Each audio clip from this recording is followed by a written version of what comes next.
Okay, so I don't really get asked too much um how I edit my pictures, but I figured that I like sharing how I like edit my work, and I want other people to know also how I edit my work.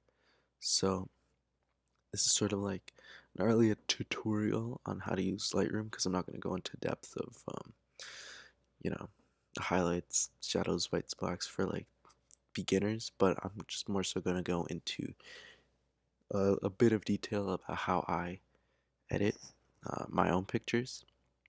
So, just gonna, guess I'll start. So, this is how I edit. This picture should pop up on the screen if I know how to edit video. So, this is my friend Sarah. So, we're gonna be editing the picture of her that I took. So, I guess to start, when I use Lightroom, I like to minimize as many distractions as possible, but still keeping my history on the side. So you can see I kind of started a bit, but I reset it for the sake of this video. So I'll just click on these two arrows, keeping the whole thing full screen, just to focus mostly on the image. But I like keeping the before and after to kind of see differences in what I do. I'll also activate both of the highlight and shadow, like uh, color clipping that you'll see. So like, I mean, not that this is tutorial, but when you raise the highlights, you can see that it goes all the way to red. You can see it on the screen there. And yeah, okay. So I'll start. So first, sometimes these are automatically done, but I enable profile corrections and then just remove chromatic aberration, just to make sure that there aren't any weirdly colored outlines for this image. I didn't see any, but it's still just a precaution that I do anyways. And then I'll just keep these all closed for until I actually need them. What I'll also, I guess, yeah, just what I'll begin with is just the very basics, like the bare minimum. Make sure my screen is all the way up in brightness. And let's just begin. So, zooming in on where I can see like all three colors, or most of like the three colors. You can see like down in calibration, like red, green, and blue. I'll try to find just one good spot, but I'll also try to keep in mind that because this is a portrait, we want to keep it like looking relatively just, we don't want the colors to get all weird, and it still needs to look kind of natural. So I'll just toy around with this a bit.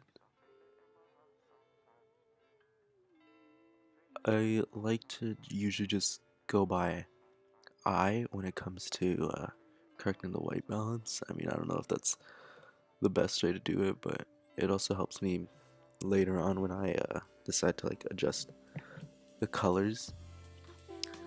So I'll bring up the exposure just a bit, just so that, because her face, I guess, because this is a portrait, is what's like the most important element right now in the frame. So that's what I'm gonna focus in on. Also crop this in a bit. My whole cropping and then working on these basics kind of all starts at the very beginning of when I start editing.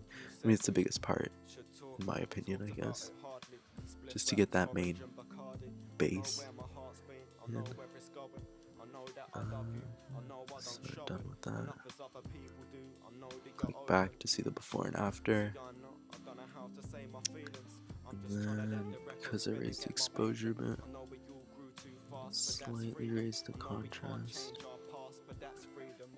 And bring up the highlights. This is something weird that I've kind of been doing since I've like started getting more into editing. So as you can see, I have the red here showing the highlights, and then the blue here showing the shadows. And this just means it's like fully overexposed and then like fully underexposed, so like pure white and pure black. I like to sort of have a little bit of each just so that I have the full I guess range of light in my image. I think that's kind of seen as poor, but I like to keep it just because I don't know. I guess it's just part of my own style. But I won't let it go too overkill. I mean, already we were shooting on a pretty cloudy day, so the sky's not gonna look the greatest in this image. So I'll just continue toying around. Still want to get most of like the shapes of her big jacket, because it's got this interesting sort of texture to it. So just turn these on, give it a look. I like that. I'll adjust clarity a bit. So I always keep like my history open, so I know I said like I don't like distractions. I mean, like this would give me a bigger like area to work with when I look at the image and like zoom in, but I'm always going back and forth to see sort of like how big of a difference say like the clarity makes. And like I see right now, like I think it's a little too much that I like, so I'm just gonna lower it down to 8 and then just like sort of see that it's not as big of a punch, I guess, as keeping it at 12. At least like the jump to me isn't as big.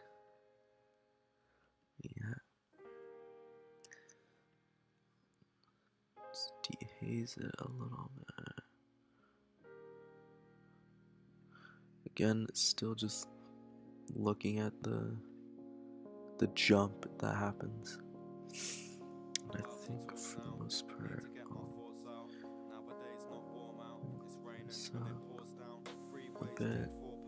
Sort of still just compare the before and after, because I want like before I start like changing colors a bit, I like keeping I mean still towards the end I like keeping the image looking like it was almost straight out of camera, though like I edit everything that I shoot. So let's take a little down, a little less intense, and then just jump back again, keep looking. I think that's good. So at this point I'll turn off the highlight and shadow clipping. I don't know why it's still on there. Okay, that was just weird. And then again, minimizing distractions, I'll close the basics. I don't really mess around with the tone curve. I have in the past, you know, but for the most part, because I work with like the highlights, shadows, whites, blacks on here, I tend to like stray away from that. I think I've sort of started to get a bit more into it, but like I still gotta, I don't know, I guess figure it out a little bit more. Split toning, skip that.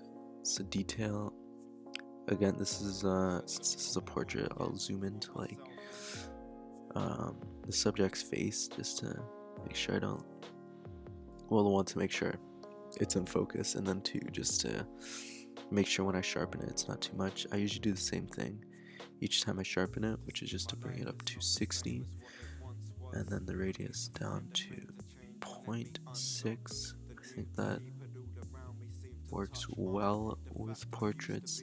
It's kind of subtle, but it's like that's the point. I don't want to make it look like it's very heavily edited.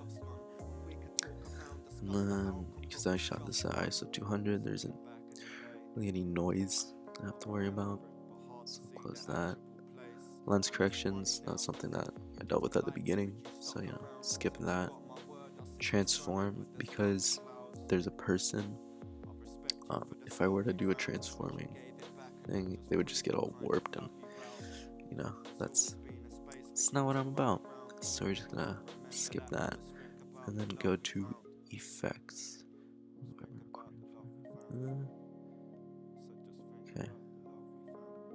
So this is where I usually add a bit of grain. It all depends on like what ISO I shoot at too, but I think that it adds a good amount of texture. I mean, I'll toy around with it first a minute, but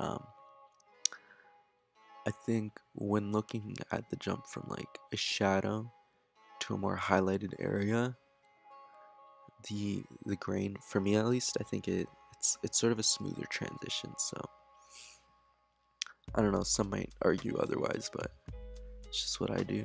Maybe it's another sort of creative choice of mine.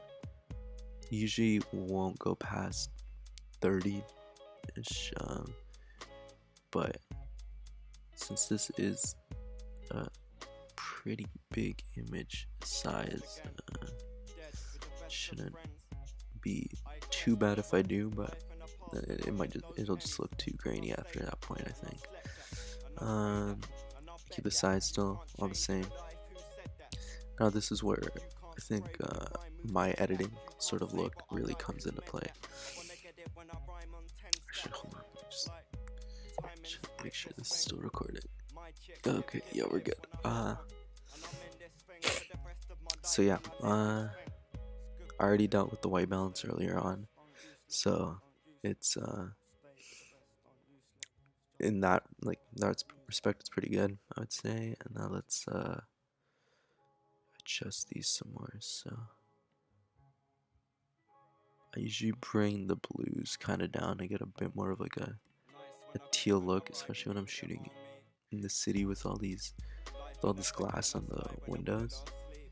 But you can see like right now her face has gone real red.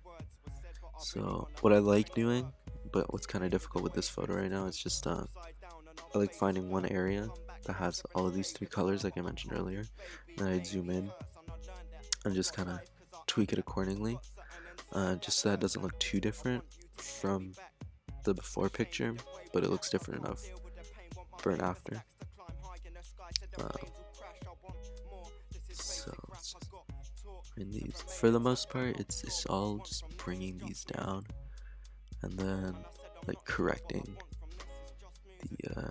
the subject's face is color after.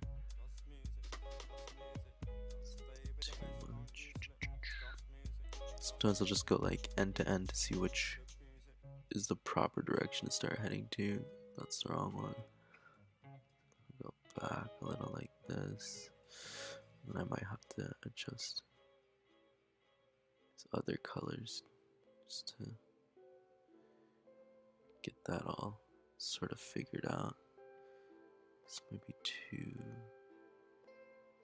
much. So obviously I don't want her looking like her face was really red that day. I'm still trying to sort of keep it still adjusted, but close to that general skin tone that, you know, she had that actual shoot. I think a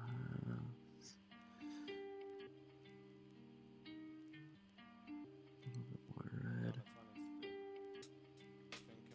Just drop that real quick.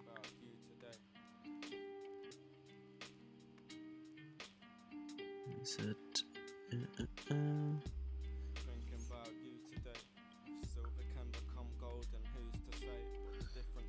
I don't think I like what I did there, so I'm just gonna go back.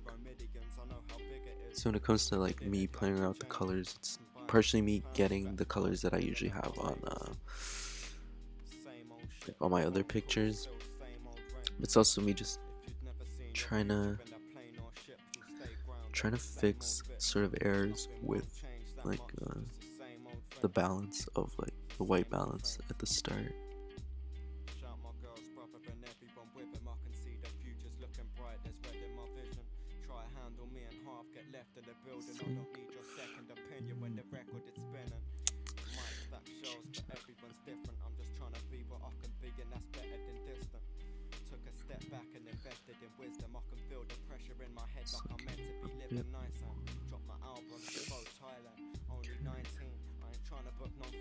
So then, yeah, you can see that this is the before and after. That's how I edited. I don't know if I'm gonna edit this into the video, but this picture into this picture. I don't know. Hope you enjoyed. It was, I don't know if you liked how I edit. You can, try it out for yourself. Do your own variations on what I sort of showed, and just have fun. Keep shooting.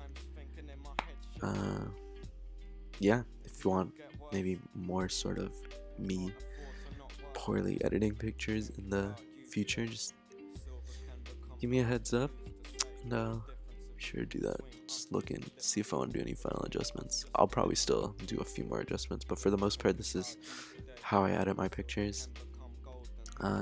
Yeah, cool. Enjoy. Peace.